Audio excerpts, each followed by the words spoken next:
আজকে আমি এই জায়গাটা সিলেক্ট করলাম। এদিকে সামনে একটা মাছ লড়লো, এই আইসি ঘাসের পাশে কটা তগি ফেলবো, আর এই জায়গাটায় এখানে কটা হাত ছিপ দিয়ে ধরবো। দেখবো এই জায়গাটা সিলেক্ট করলাম। এর আগের দিনে কিন্তু এখানে মাছ ধরছিলাম, ভালোই রেজাল্ট হচ্ছিল।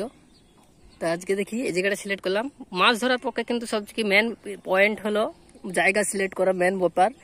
বড়শি যে কোনো মাছ, বড়শিতেও মাছ উঠে পড়ে, কিন্তু জায়গাটাকে সিলেক্ট করতে হবে পারফেক্টভাবে। তার সঙ্গে থাকবেন। আর আমি চার ব্যবহার করব। এই দেখেন ওখানে চার মাছ বসলাম, কিন্তু মাছ ওখানে একটাও বড়শি খাচ্ছিল না, সেই কারণে জায়গা চেঞ্জ করলাম। এই দেখো আমাদের গাজু ভাই আর একটা মাছ উঠে ফেলেছে, খুবই সুন্দর সাইজের একটা বাটকি মাছ।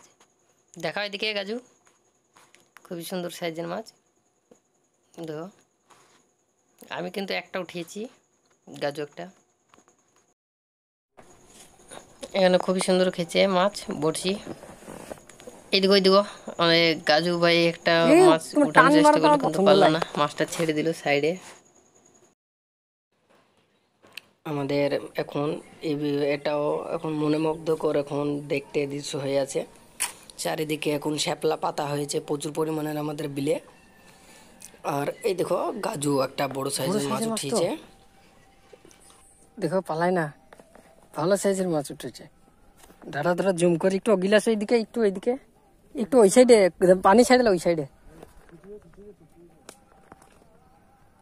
দেখা দেখাও। কাটো গেজি ভরে দাও।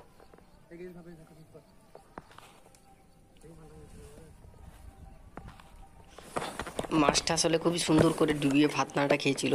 তা ভিডিওটা আপনাদেরকে দেখাতে পারলাম না করে, ভিডিও অনই ছিল কিন্তু ভিডিওটা সামনের দিকে হয়েছিল ক্যামেরাটা, তাই ভাতনার খাওয়াটা দেখাতে পারলাম না। দেখছেন খুব খেলছে মাছটা, উঠার নামে নিচ্ছে না।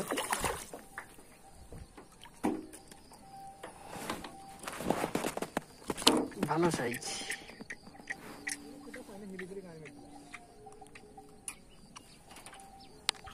দিচ্ছি থাক, আমি এইরই দিই।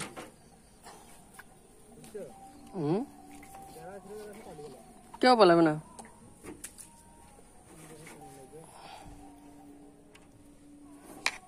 তোমার ওই চিপে করে এটাকে টান্না হবে না।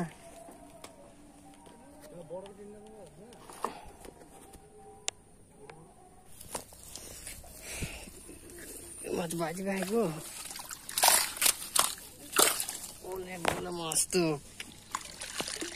বাপরে কেজি পার হয়ে যাবে।